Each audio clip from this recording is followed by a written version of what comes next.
Recotopia, episode 41. I'm Chris Atkinson. I'm Jeremy Scott. Yep. How's everybody doing today? How you doing today, Jeremy? I'm doing well, surprisingly, considering I have my extended family, including 3 teenagers, coming to my house today. It's going to be brutal. It'll be good. It'll be awesome. It'll be good. It'll be good. Yeah. But hello, everybody in the chat once again. People from Twitch, people from YouTube coming in and giving us the great feedback. This time, man, the comments are hopping. This morning. They're hopping. Last time there was like this big delay going on. I don't know what was going on. Popcorn. But anyway, thank you guys for coming in and experiencing this today. Jeremy, do you have any small recommends? I got some small recommends. Mm-hmm. What is becoming a theme, I predict this movie will one day be a big recommend on the show. But recently watched 1992's Leap of Faith with Steve Martin. And boy, do I love this movie. This is about a traveling tent revival company that is just a bunch of cynical, lying money grubbers. The movie makes no secret of this. The opening scene basically shows you that they're grifters because he can basically cons this police officer into letting them go. And they need a part, so they pull into this dust town. I think it's actually called Rustwater. And he decides to just set up the tent and do a revival there while they wait for the part to arrive, even though it's a small town. Liam Neeson, young Liam Neeson, is the sheriff, and he is distrustful, as he should be, and ultimately is sort of the antagonist, even though Steve Martin is not a good person. He's the protagonist. And it's got some incredible gospel music in the soundtrack and also performed in the tent revival. And it's just a pretty straightforward story of this town that is in drought, and it's full of farmers who are suffering, and he's taking their money with false promises and doing fake healings. The kind of thing they do to trick people is they'll find an elderly woman walking into the revival tent, and they'll say, well, here, sit in this wheelchair and I'll wheel you right on up to the front row. And then later at the end of the show, she's wheeled up on stage and he asks her to stand up, and she can walk, of course, but in the pandemonium, there's no way for anybody to understand. And so everybody thinks she got healed. And then I just love the way this movie ends. I don't want to spoil any of it. If that sounds kind of interesting to you, please check it out. It's Steve Martin at his evilest. But in a very enjoyable way. It's a very funny, very intelligent movie. And let me see if I can tell you where you can find it. I don't think I can. My Google's is failing me, but Leap of Faith is at least on one of the movie channels because that's how I saw it. I have somehow never seen this movie before. Okay, well, that increases the odds of it becoming a big recommend. Yeah. There was a period of time where Steve Martin, and he had his pretty big heyday with Planes, Trains, and Automobiles and Dirty Rotten Scoundrels and all those. And then he had these, like, I think Parenthood may have been his last really big hit for movies. And then he had this period of time where it was like Leap of Faith and My Blue Heaven and stuff like that I just never saw these. So yeah, I'll be looking forward to that. I love Steve Martin as well. Yeah. You know what? I need to tell you, this cast is great. Philip Seymour Hoffman is in this cast. As the employees that runs the Rig revival. Lucas Haas is in this movie as a kid who has walking braces, who wants the pastor to heal him. It's got a great cast. You're going to love it. Okay. All right. So I took a trip to the theater again this past week. And I went to go see The Menu, starring Ray Fiennes, Anya Taylor-Joy, Nicholas Hoult, and a gaggle of others, including John Leguizamo. And I never really paid much attention to this trailer. I had a friend of mine who relayed his review and said he liked it okay, but he thought the trailer gave away too much. And I was like, oh, well, good. I didn't really pay much attention to this trailer then, because I really enjoyed the movie. This movie has that it's that great sort of cinematography and mood all the way throughout that makes you just instantly you're just gripped throughout the whole thing. It starts off very kind of like light comedy-ish or whatever, but it starts to get darker and darker as the movie goes along. But this is a really exclusive fine dining restaurant that these people are being taken to on an island, and it's headed by Ray Fiennes. He's the sort of the Gordon Ramsay of this restaurant. He's invited a whole bunch of people. Nicholas Hoult is the foodie who like watches all the food programs and knows how you make the food, and he's like an asshole about being a foodie, basically. And he's got Anya Taylor-Joy with him. You've got an older couple who you got an older couple there. You've got a food critic, a well-known food critic. And then you have a group of money men who fund restaurants, and then you have John Leguizamo, the celebrity of the group. John Leguizamo is playing like a star, like a fading star, or somebody whose star has faded a long time ago, or whatever. So they all are treated to the first course, and the movie's very dutiful about telling you exactly what's in this first course. This is a bowl of soup with lentils or whatever the hell. They tell you all the different things. And it's like, oh, that's really nice. They get right into this. We get into the food of this. We're going to see a lot of great food in this movie. The first course comes and goes. But things are a little off. You can tell right away. You can tell that the people who work for Ray Fiennes in this are almost cultish in a way. They're really, really devoted to him. They are good. Like, they are too good at their jobs. Like, if that's possible. They're just a little bit too good, and they're sensitive to tiny criticisms that are thrown their way. Very sensitive to them. And you're like, okay, what's going on here? So then the second meal comes along, and all it is just a bunch of flavors that you would put on a bread. Ray Fiennes tells you, you do not deserve bread. You're not getting the bread. You're getting just put the flavors that are going to go with it. Nicholas Hoult thinks this is genius, of course. Like Ray Fiennes is always, he's doing his meals or always tell a story, and by the end of the meal, you'll know what that story is.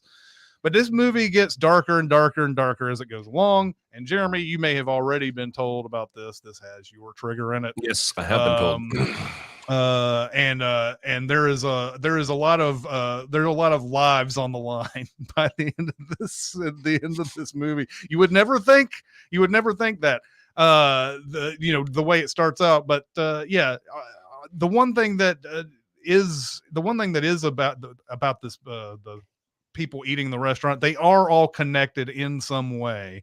They don't know what that connection is right off the bat, but there is some sort of connection between them and or Ray Fiennes throughout, and this is the reason why they're here.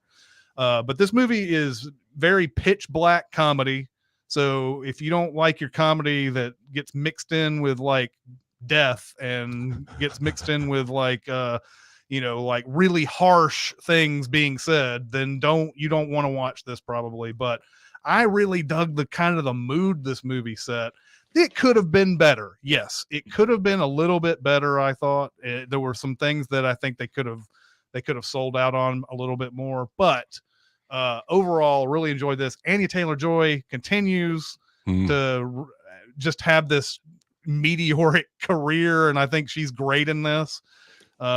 Nicholas Hoult, who I never thought would be like somebody that I would be like, I enjoy seeing him in every movie. Every time he shows up now, I'm like, yes, Nicholas Hoult. I love this guy. Yep. Like, I never thought About a Boy. Remember About a Boy? Yeah. I was like, okay, that kid, he may do something. So he may be something someday. I don't know. But now every time I see Nicholas Hoult, I'm like, I know I'm going to love his performance. I know I'm going to love his character, all that. And Ray Fiennes, I think Ray Fiennes, pulls out one of his best performances he's done in a long time, and because he's been in a lot of franchise movies and stuff. That's where we've seen him a lot. and you don't get a chance to really stretch in those. And I think in Right. this one, I think he's doing a really good job. So The Menu, I really The enjoyed. Menu. I think Nicholas Hoult. Well, it was Mad Max Fury Road, and then The Favorite. Those two Yeah, performances were like basically he can do anything, and yeah. I'm the same way. And I also saw an interview with Anya Taylor-Joy, a snippet. I think it was a British talk show, that Graham Norton guy or whatever, where she was talking Mm-hmm. about, and the headline is Anya Taylor-Joy talks about what it was like to become famous during the pandemic. And Mm-hmm. I'm like, okay, so we're probably talking about the Queen chess show, uh, and and then Queen's Gambit. Yep. the Edgar Wright twirly dance movie. Um, Yeah. but Last Night in Soho. to me, she was famous before the pandemic, like because she was in a couple M Night movies, and then She she was in was The Vuvitch, and yeah, she and was she was in in uh, what's that other one? she was in Split, and she was in the Glass, Split and Thoroughbreds. Glass. What? And Thoroughbreds. Oh, okay. I never saw that one. That's pretty good. But yeah, she did. The Vuvitch is the one that I remember first seeing her in, and We're never gonna stop saying that. we aren't. But yeah, then she shows up in the Split and Glass, and I think Queen's Gambit though got her to a more mainstream audience. Yeah, you're probably right. And there were, as well known as those movies, those three movies we mentioned, or the four with the Thoroughbreds, much as they're known, they weren't known to your neighbor or whatever who goes to watch a movie every like once a year or something like that. So, but yeah, absolutely. I want to bring to you another 64 on Rotten Tomatoes, which was the same for Leap of Faith. Mm-hmm. And I feel like I have to preface this because I think the audience and you, Chris, might think that I'm seeking out movies with Caitlin Dever or Zoe Deutsch, and I'm not. I think you are, actually. I think you are. But 2017, and there's nothing wrong with that. 2017 was a movie called Before I Fall, starring Zoe Deutsch. Mm-hmm. And this is as straight up a Groundhog Day riff as you can get. I think it's Groundhog Day meets that Ashton Kutcher parallel, back in time, reading my notebook. I just unplugged my headphones. I'm having a great day. Anyway, Zoe Deutsch plays a teenager who her and her friends are bullying this new girl named Juliet. And they're at this party and they pour beer on her. It's pretty cruel. And then they get in their car to go home and they have a car crash and presumably die. But then she wakes up and she's like, oh, it was all a dream. And then she's going about her day and then she starts to see similarities to the previous day. And they go to the party. They leave a little later this time. They still get in a car crash and die. She wakes up the next day and she starts learning more about this Juliet person. She had died. I think the car hit her. That's the part of the crash, was she was walking with the beer all over her and they ran into her and killed her. So they avoid the car crash on the third loop because Zoe Deutsch steers them away. They do like a sleepover. But then the girl, Juliet, she commits suicide. And so Zoe Deutsch begins to believe that nothing she does matters. She can't change anything. And very much like Bill Murray, there's a whole section where she starts doing whatever the fuck she wants during these loops and humorously starts just telling everyone off about everything she's ever thought about them because she knows it won't matter and she'll wake up and do the day again. And that's about all I really want to say. If that sounds intriguing to you, it's on HBO Max. She is the star of the film and she's great as she is in everything. And if you like her and Groundhog Day riffs, which I do, I think you will enjoy this movie. And it's, I already said, it's on HBO Max. It's called Before I Fall. It's crazy. We're going to have my next recommend is actually going to be a pretty good double feature for this movie. Actually. Oh, interesting. So we've never done that before. And this was completely by accident because I've never seen Before I Fall. I had no idea what that was about. So yeah, I am interested. I always tend to love this, this Groundhog Day type of narrative thing. Like almost, I mean, I think I've seen one version of this that was like kind of. It was kind of like, and I don't even remember what the name of that movie was, but like it was kind of like everything else seems to be like excellent. You know, that's all Edge of Tomorrow recently Yep. again, Yeah. and that's movie still just amazing to me. Yep. And but anyway, the one that I'm going to see is Criterion Channel's doing this thing with movies. I guess I think it's Sony Pictures Classics, and they're giving them some due for the movies they came out with in the '90s. And one of them is Run Lola Run, Oh my God. which I had seen a long time ago, but I wanted to give it and its poster is even like that Before I Fall poster too. Yeah. If you could put them by side by side, but the uh, but like the Run Lola Run, I was like, man, I want to watch something that's good and watch something that's really quick. And this is an hour and 20 minutes. And I was like, yeah, we're going to watch this because it's going to just take no time whatsoever. But this movie stars Franca Potente, who you may know from the Bourne movies. And I don't know, is she known for much else around here? Maybe Not in America, I don't think. yeah, but she is on the phone with her boyfriend, and her boyfriend says that he picked up some money for some gangsters, and then she wasn't there for some reason that kept her back because there was something that was hanging her up. And because she wasn't there, and because he had so much money on his person, he decided to walk back to some place, and he got on a train. And when he got on the train, cops came on the train, and he got off the train, and the bag was left behind. And all he could see after that was a homeless dude looking at him on the train as the train goes off. So he knows who's got it. He just doesn't know where that guy is. Problem is he has to have this money by noon on this while they're having this phone call. He has to have the money by noon or else this gangster's going to kill him. And she's 20 minutes away. And she's like, don't do anything until I get there. But he's thinking about knocking over this grocery store to get all this money back so that he can pay this gangster off. And she wants to get there before he does that. So she hangs up the phone, and it's like all of a sudden it's like this pulse pounding,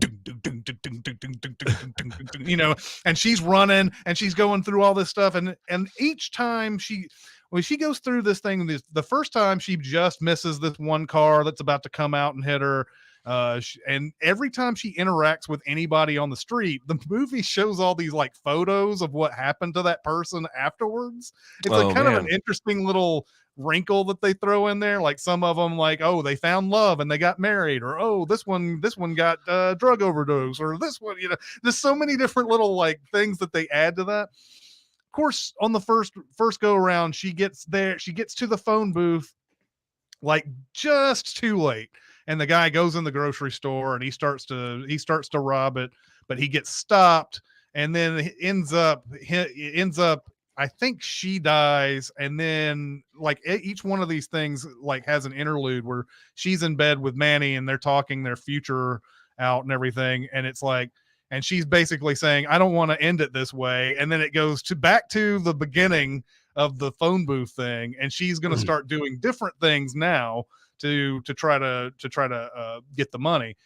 And she has this I think in the first one, she tries to go to her dad who runs a bank, and her dad's got his own thing going on where he's been sleeping with this woman, and she's about to tell him that she's pregnant.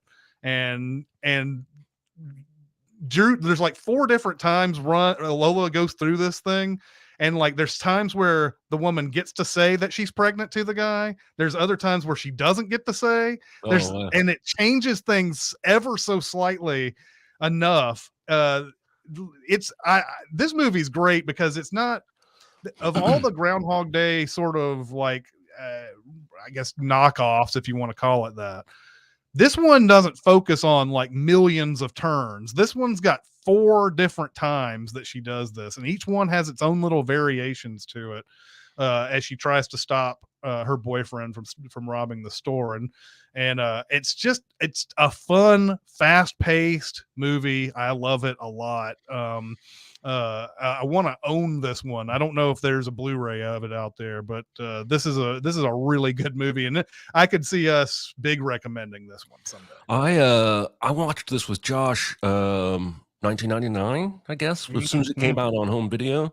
Didn't see it in the theaters and loved it, and I have not ever seen it again. So you have just spurred me to goose that movie up toward the top of my list, because I remember loving it, but I don't remember anything about it, and you made it sound good.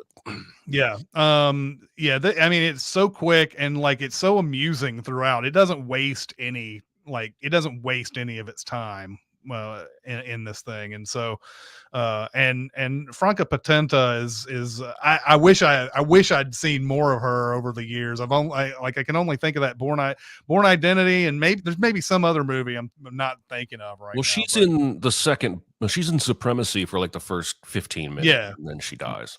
Right. But there is another movie I've seen her in. I just don't remember what it was, but she's great. Yeah. So anyway, all right. So let's go on to our big recommend, which is The Taking of Pelham 1, 2, 3. You had not seen this before, right? I had not. I have actually seen the Denzel John Travolta one twice, but I have never seen this before Sunday, and I can't wait to talk about it. You go. Yeah.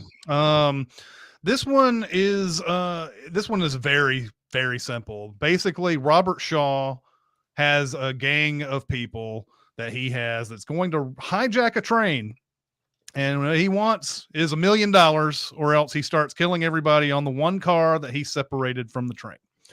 And they all go by colors. If you're a Reservoir Dogs fan, I am almost certain Quentin Tarantino lifted this color scheme has to have from this movie.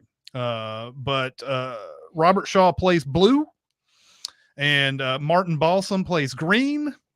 Hector Elizondo plays gray, and for you Home Improvement fans, yes, Earl Hindman plays brown. He's the half-face neighbor in Home Improvement. That's going to hit like probably 0.5% of our audience, but it was so interesting to see that this guy had other things he did than be the half-faced neighbor in Home Improvement. But he leads this gang into this train, and they've got everything. He's got everything. He's got all the details. Martin Balsam plays a guy who used to run trains, so he knows all about how to drive them and everything. He knows all the different, he knows all the protocols and all that. He got fired because they thought he was smuggling drugs or whatever, which is a really funny scene in there where Shaw asks him, like, why'd they fire you? And he's like, well, they said I was smuggling drugs. And it's like, they never had any proof I did it or anything. Was like, did you do it? No, I'd never do anything like that. And here he is sitting there robbing a train or hijacking a train so that he can get money. Meanwhile, Walter Matthau plays the cop who is the transit cop, the head of the transit cops. And he's going to have a basic day. It looks like he is just going to be showing this contingent of Japanese guys like who run a subway in Tokyo. He's going to show them all around the New York subway map. And that's all he's doing. He's sitting there talking through the whole thing. He doesn't think that they understand a word he's saying. Of course, there's the big surprise at the end that they have been understanding everything he's been saying, even all the racist stuff he's been saying throughout the whole thing. But he's showing them through all of this. And meanwhile, the people who are actually in charge of all the different where the trains are and telling the conductors what they need to do and all that stuff, that big control board, they've heard, they see this one train that's doing some weird shit. It stopped, and then certain parts of the cars have come off and it's going backwards and all sorts of stuff. And they send one of their dudes down there, or it's one of the guys like basically sends himself down there. And this is what I want to get to in the heart of this movie. Everybody in this movie is such a fucking frazzled New Yorker. I love it so much. I have a note about this guy, the guy who volunteers himself to go down there and check it out, and how he literally barks at everyone he passes. He's got some kind of sharp word for it. It's hilarious. Yeah, exactly. It's like like and then you have another guy who's like who first gets the call from Shaw, and like and Shaw's like he wants money and everything. He's like, yeah, bullshit, you want money, whatever, pal. He's just talking back to this dude like he doesn't even know he doesn't even know how dangerous this guy is, because it's New York. Apparently, this is one of the funniest things in the movie is when Shaw first pulls out his gun and says, this is a hijacking. They all laugh at him at first. Yeah. Because, hey, we live in fucking 1970s New York. Do you think this is going to scare us? But I just love how everybody's just so gruff and so just miserable, and everybody just talks back to each other. There's no like friendliness whatsoever. Like it's kind of friendly in a way because it's familiar, because everybody probably interacts with each other this way all the time. But Mathau ends up being on the radio with Shaw, and he's like, and he's just like kind of bored with this almost. Like, all right, pal, what are you gonna do? Are you gonna you think you're gonna get this money out of the subway? What the fuck do you think you're doing? And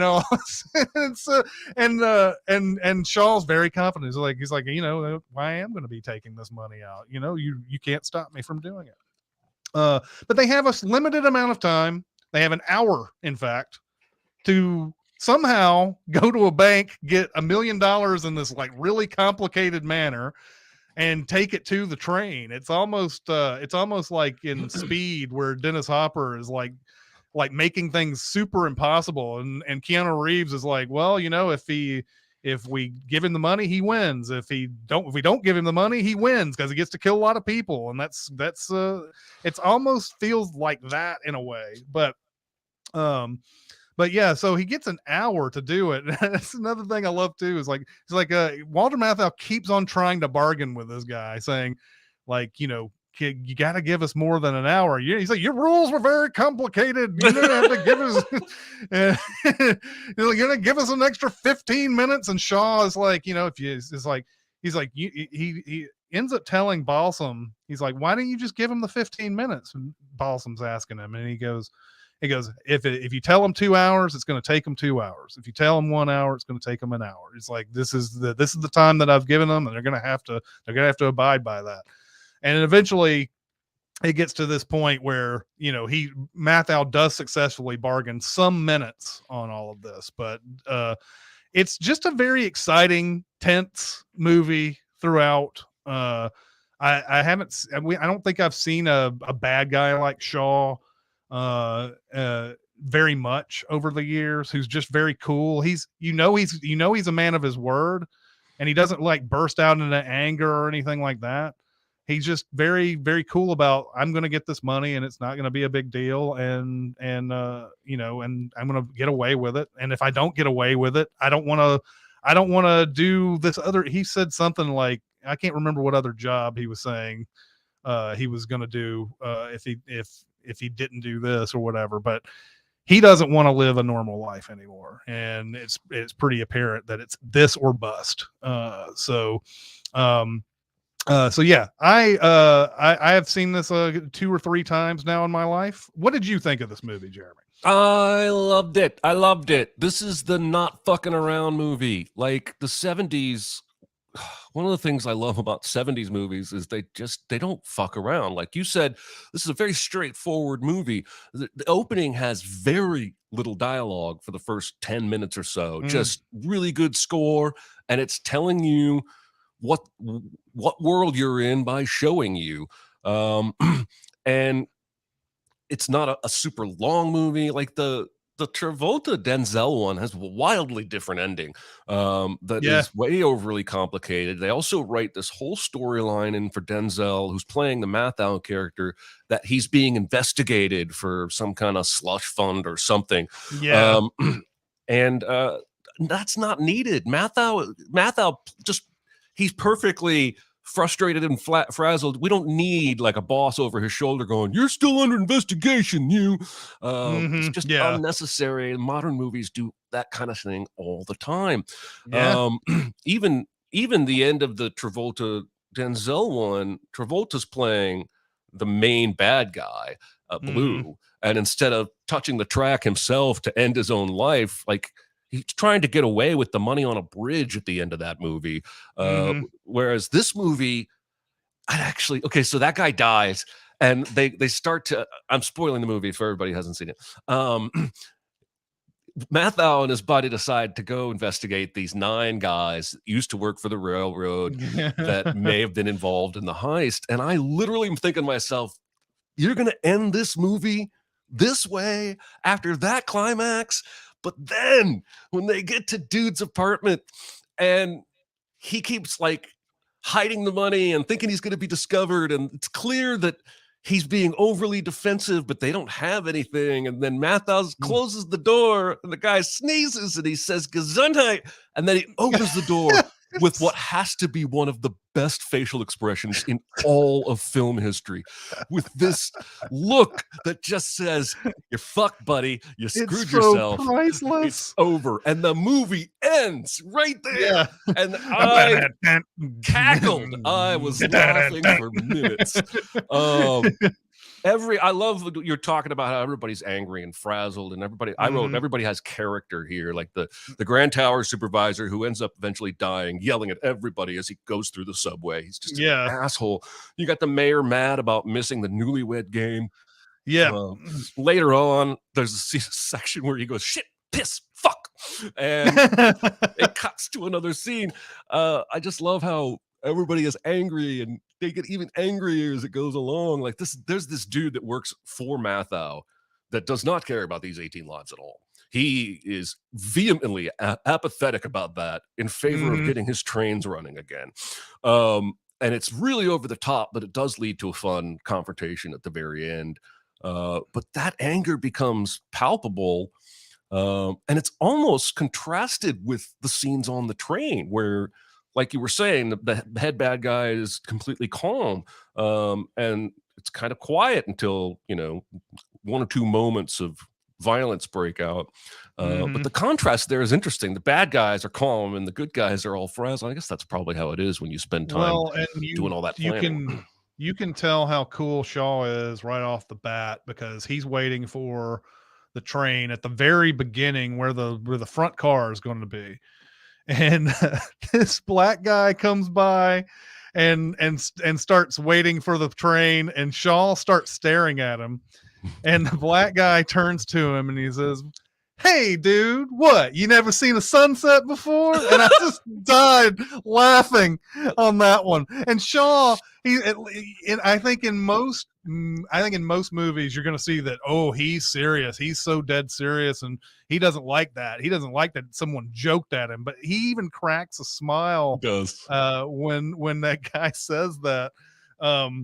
There's an unbelievable amount of humor in this movie, considering what kind of like grungy place we're in at the time. I hear that it could have been even more grungy. They wanted to have the subway cars have trademark graffiti on it, basically, because back in this day, all the subway cars had graffiti all over the place, and apparently the New York transit system said, "Here, have some clean ones. We don't want everybody thinking there's graffiti on everything," which is weird, because as soon as you walk onto a subway in 1974, it's what you're going to see. Yep. But there's I also love the fact that there's like people that just pop up in this that you're like, what? Like Jerry Stiller is in this, and if you're used to his Seinfeld character, it's like weird to see him play like a straight up role like this.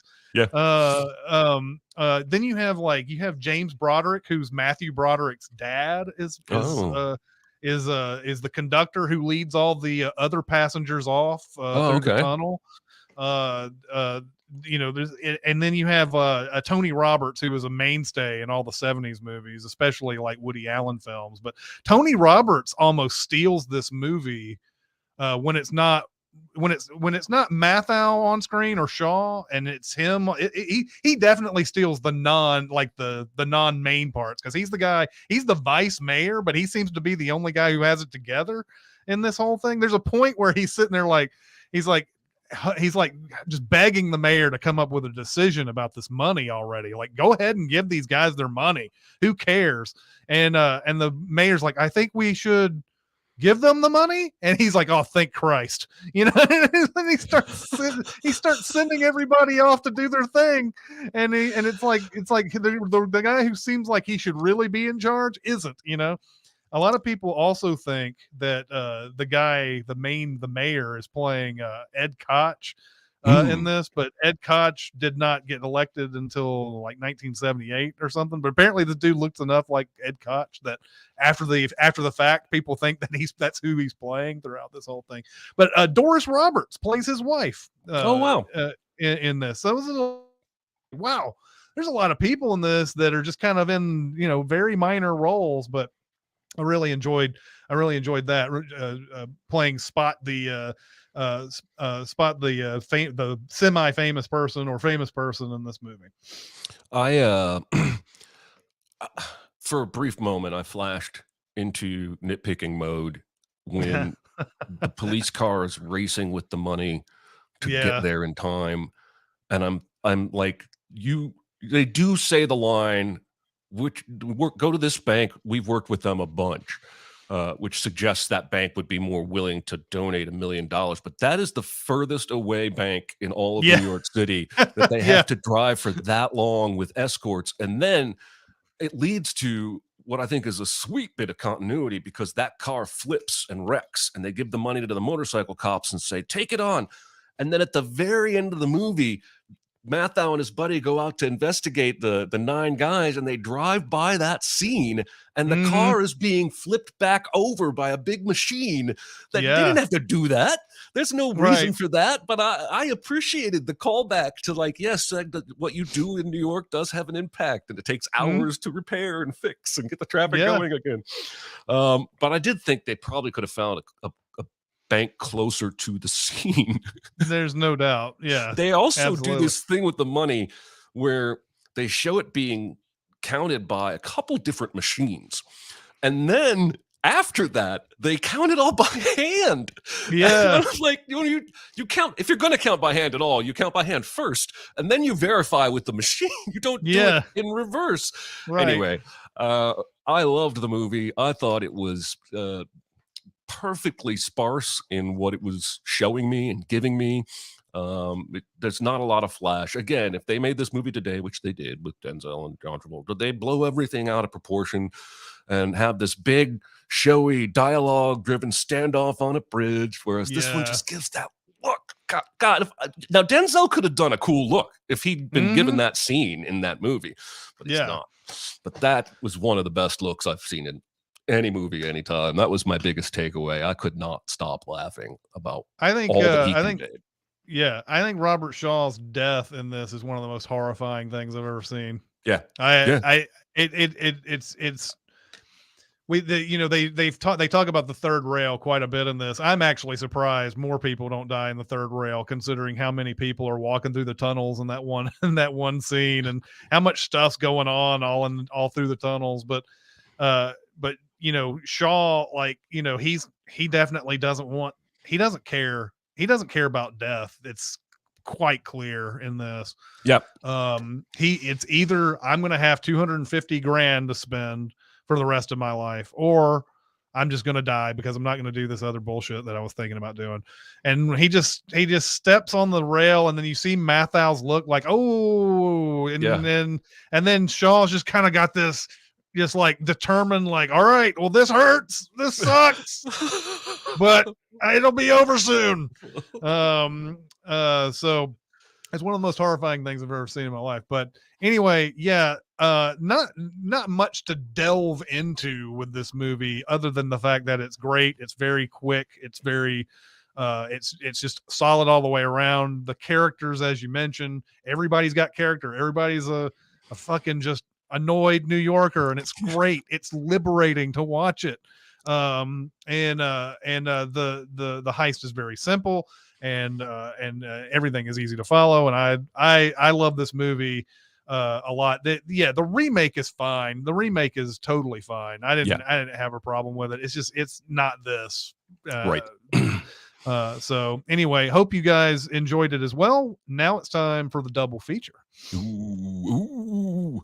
All right, so there's so much radio back and forth conversation in this movie, right? Even when they decide to pay the money, they have to relay that through like 5 different radios. Like they call the cop calls the other cop, that cop calls Math out calls, and for that reason and the train connection alone, I almost went with Unstoppable, which is another Denzel Tony Scott film that has a shit ton of radio conversations back and forth between Kevin Dunn in his conference room and Rosario Dawson in the headquarters, and then people on the trains, and then the guy in the red truck who's out racing the train, who's kind of a hillbilly. But there's no heist there. And I feel like a double feature of taking a Pelham 123 needs to have some kind of heist. So I went with another Denzel film, The Inside Man. Yes, I thought about this too. Spike Lee, in my opinion, it's my favorite Spike Lee movie, and it's not a traditional Spike Lee movie. But there's a bunch of bank robbers who take some hostages, who have a plan more convoluted than the cops will be able to figure out in time. And there's a bit of a standoff. And I just think the mood and tone of these two movies is very similar and would be a nice complementary piece. I agree. If you have not seen The Inside Man, I highly recommend you check that out. It is fantastic.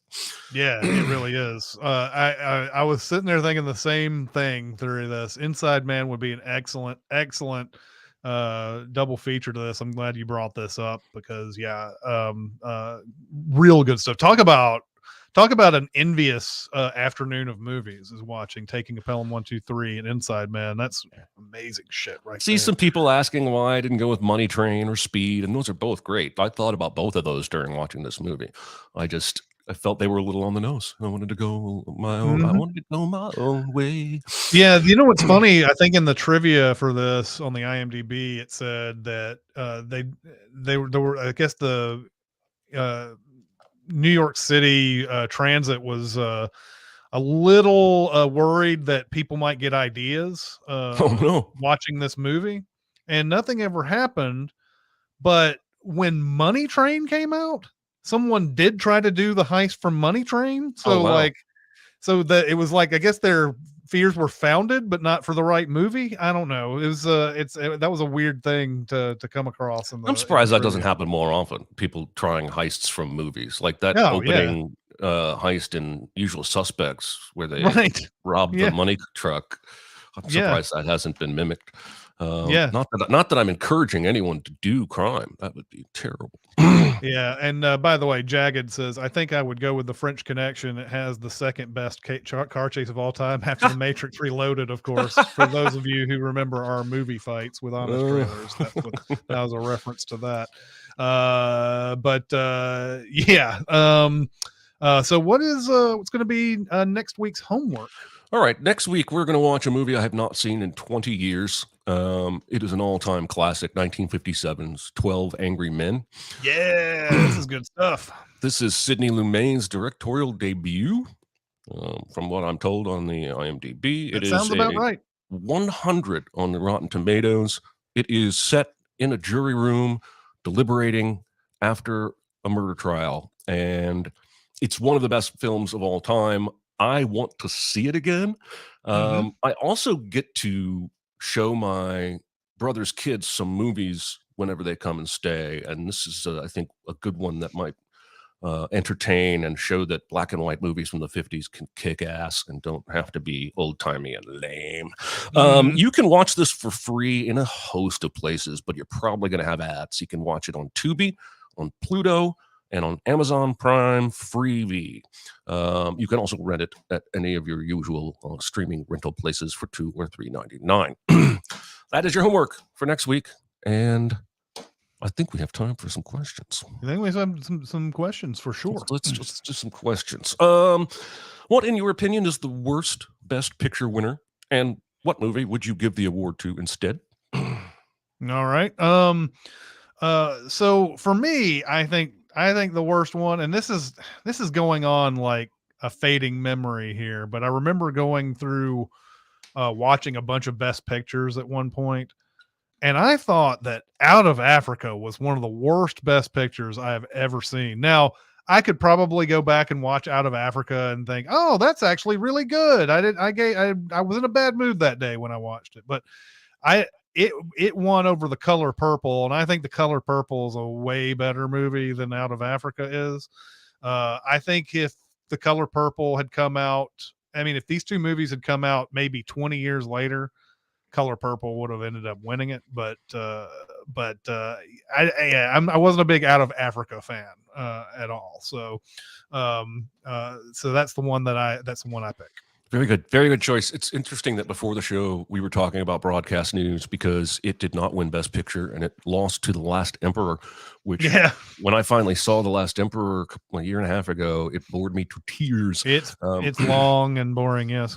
And it's, it's beautiful, but broadcast news, I think, stands the test of time, both in the way its human emotions play as well as what it has to say about news, because all of that biting commentary is still true today.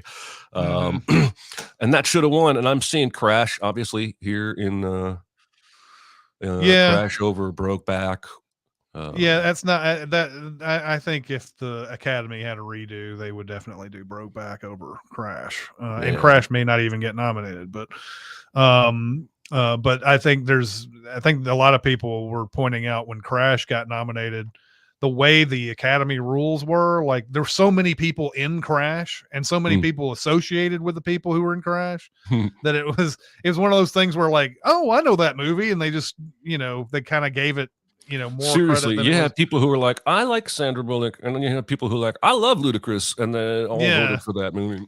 right.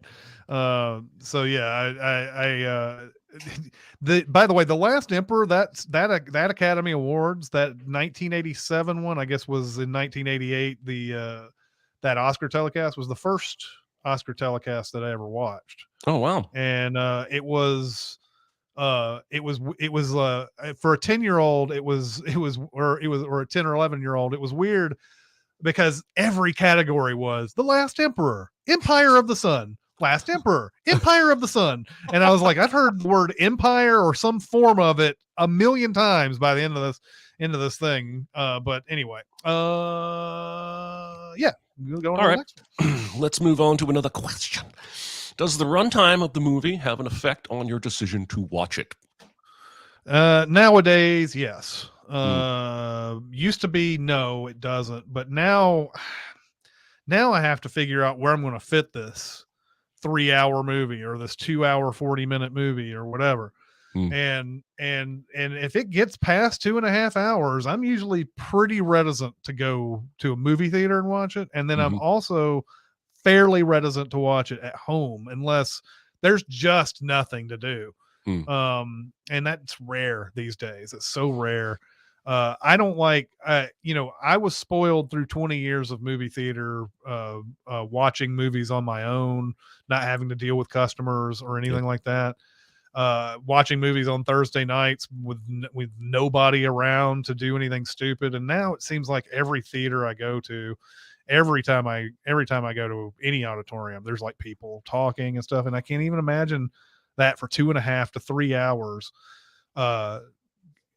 Count me as one who may not be going to Avatar during this. Well, it's 3 hours and 12 minutes long. Yeah. And Cameron is out here bragging in interviews about how he cussed out the Fox executive who asked him to make it shorter. He said, get the fuck out of my office. And then he's also, I think, bragging about how the movie has to be the 4th or 5th highest grossing movie of all time just to break even. Yeah. And that means he's spending so much money and he's kind of cocky about it, and it's not going to happen, but I'm kind of hoping that it doesn't do what he hopes. Well, it does. you know why you're kind of secretly hoping this is because Hollywood is going to take the wrong lesson from this movie succeeding. Yeah. Like Cameron is sitting there talking about like, oh, look at this new 3D technology and how I'm implementing it. And it's amazing. Hollywood isn't going to be sitting there going, well, everybody's going to be shooting a 3D movie like Cameron now. They're just going to say, let's put 3D on everything again. like they did when the last Avatar came out. And everything, there's going to be stuff that's retrofitted for 3D and all that. It's going to make a mess of movie watching again, where you have to like decide every time, do I want to watch the 3D version or do I watch the 2D vision? I know that Avatar Way of Water was really good. I'll watch Alice in Wonderland 2 with the, with 3D, so Yeah, and it's like, I mean, okay, so I like the Batman, but even in my initial rave about that movie, I said this is clearly 25 minutes too long, and um, it's not just Avatar. There's some other movie that's coming out soon that's 3 hours long, and I'm just like, I'm just over it. Like again, in the '90s, if a movie was over 2 hours long, it seemed long. Like at least when I was building movies in the mid to late '90s, everything was like hour and 45 minutes, hour and 50 minutes. That's a yeah, movie. That's a movie. The 3 hours is a miniseries. God damn it! All right, good one. yeah. My answer to this question was that the length of the movie definitely affects when and where I watch it. I'm not going to see Black Panther: Wakanda Forever, which is also 2 hours and 40 some minutes long, Yeah. until it's on home video, even though I kind of want to see it. So yeah, I mean, and it is trending the wrong direction. It's trending longer and longer and longer. Yeah, and this was this past year. I think it was this past year where it seemed like everything decided that we're going to be 2.5 hours or longer for some reason, and I don't understand the logic to it. Like there's some sort of new philosophy that longer is better for some reason. Longer, but like there just seems to be, I don't know, it just seems to be like nobody editing anything anymore. Just like, you wanted it to 2 hours and 45 minutes. Who gives a shit? We're not, that it's almost like because there's not enough competition in theaters that studios are like, okay, you can have your 2.5 hours. Who cares? Like that's basically what it comes down to. Yep. And we're going to probably see a correction of that if we get more and more coming out. I'll be so happy. Yes. I'll be so happy. All right. Moving on. I am watching Paddington 2. What is a modern adaptation of a book movie show from your childhood that completely lived up to the warm, fuzzy memories you had? I don't know if anything has ever really lived up to the feeling of whatever TV show that I watched back in the day, but I do remember quite enjoying the Brady Bunch movie. I think it was one of the first of its kind that took a property and said, we're going to take this property, we're going to call it that, but we're also going to make fun of what was going on in that show. And it's going to be, everything's going to be like, we're going to have, Greg and Marcia have feelings for each other. And we're going to have like, we're going to put some edge into this thing. And I remember like, man, I watched all the Brady Bunches back in the day. And I don't remember like the whole series or anything, but I remember that used to be a thing. Go home about 3 or 4 o'clock on TBS. Brady Bunch, like 2 or 3 would run right in a row, and I watched all of them. And so when the Brady Bunch movie came out, I think I had sort of grown up to, I was like 18 when the Brady Bunch movie came out. So I was ready for a movie that made fun of the Brady Bunch, and I really enjoyed it. I don't know how well that movie particularly holds up these days, because it's going to seem kind of quaint. But I kind of want to maybe revisit this someday. I saw it a couple years ago, and I think it holds up. The second one, which I also saw a couple years ago, is not anywhere near as good. But the whole Greg and Marcia are hot for each other, but can't admit it, which is not a joke about the show as much as it's a reference to rumors about behind the scenes of making the show. But it makes the movie funnier.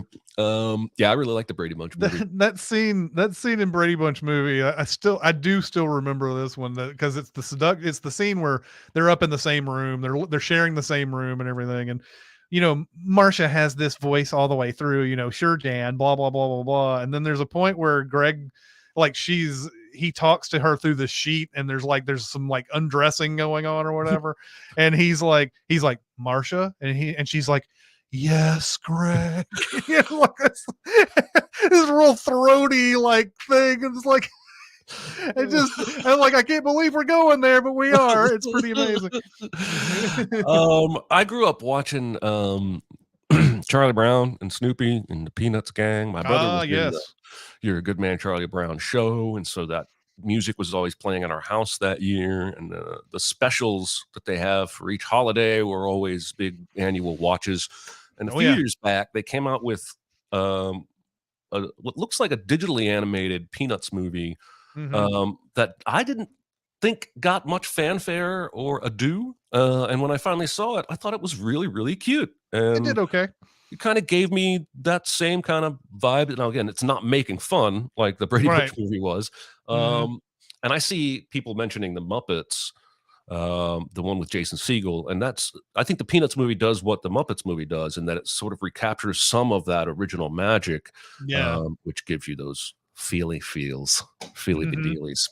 I don't think I ever saw the Peanuts movie. I watched those specials growing up, all the, Christmas, Halloween, all those. I saw those.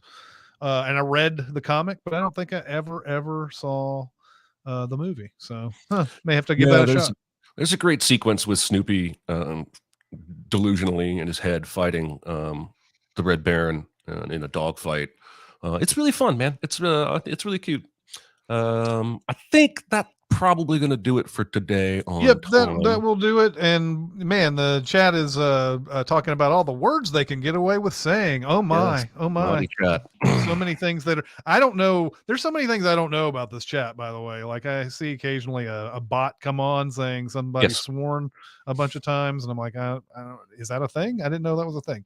Yeah. No. Anyway, thanks chat for coming out Thanks, man. and making it lively once again. Appreciate you guys coming to watch us every Tuesday, and it seemed like there were a lot of you today. So Yep. very, very happy with that. Next week's homework is 12 Angry Men, 12 1957. Angry Men. 1957. There are many different versions of. Apparently, the one they came out with, like most recently, was pretty good too. Like really Great. good as The one well. with Jack But Lemmon yeah, and Ving Rhames. Jack Lemmon. Yeah, Or wait, Ving Rhames was nominated in the same category, but wasn't in that movie, I don't think. yeah. But Jack Lemmon was it was apparently really good. Anyway, it's the 1957 version. Sidney Lumet. That's next week's homework. Anyway, Yep. Thanks, guys. Appreciate you guys coming out. We'll see you next time. See ya. Hello. I had to pop in here at the end just to say 95 new followers on the Twitch stream over the last couple of hours.